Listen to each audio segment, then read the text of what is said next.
The truth about Henry VIII is worse than you think. You think you know Henry VIII. 6 wives, founded the Church of England, big guy in portraits, right? Wrong. This man wasn't just a tyrant, he was a walking nightmare. So obese he needed a machine to haul him out of bed, leg wounds so foul they sent servants running, gagging. And when he finally died, his coffin exploded. This isn't just history, it's horror. From grotesque eating rituals to mind-bending paranoia, this is the darkest version of England's most infamous king. And trust me, your history teacher definitely left this part out. His body was a walking disaster. By the end of his life, Henry VIII wasn't ruling a kingdom, he was barely surviving in his own skin. His waist? 54 inches. That's wider than most people at all. He weighed 400 pounds in a time when the average man was 140. But weight was just the beginning. His legs were covered in gaping, oozing ulcers that never healed. Wounds so foul, the stench could be smelled from across the palace.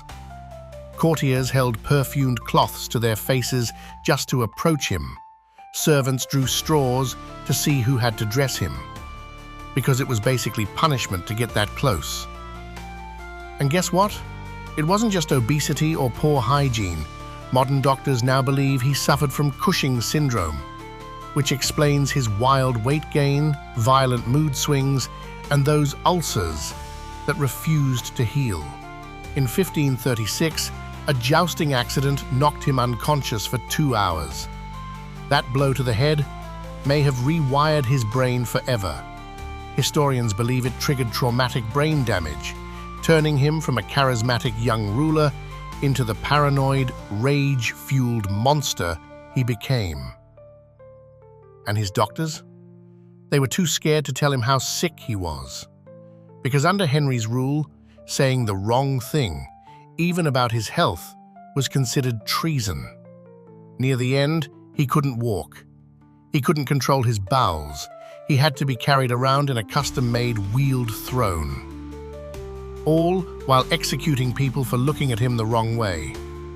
This was no king. He was a rotting god on a collapsing throne. He didn't just kill his wives. He played mind games first.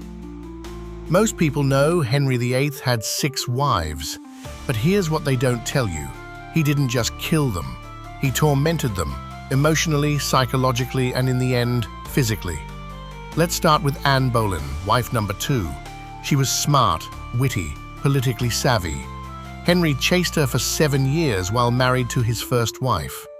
But once he got her, she gave birth to a daughter, Elizabeth, not the son he wanted. Suddenly, Anne went from queen to witch. He accused her of incest, adultery, and conspiring to kill him. Her trial was a complete sham. The jury included men who owed Henry money. Her own uncle voted her guilty. Anne was beheaded with a sword because Henry thought it would be more dignified than an axe. What a gentleman. Then there's Catherine Howard, wife number 5. She was just a teenager when he married her, while he was in his 50s, obese and oozing from his legs. She made the mistake of flirting with another man. He had her executed too, but not before forcing her to rehearse placing her head on the block, over and over again. Psychological torture, Tudor style.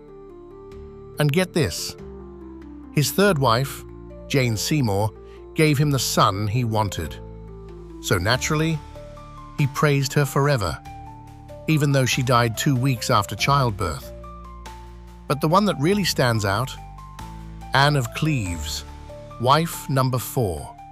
He agreed to marry her based on a portrait. When she arrived in person, he said she looked like a horse. The marriage was annulled in less than 6 months. She got off easy because she played the game.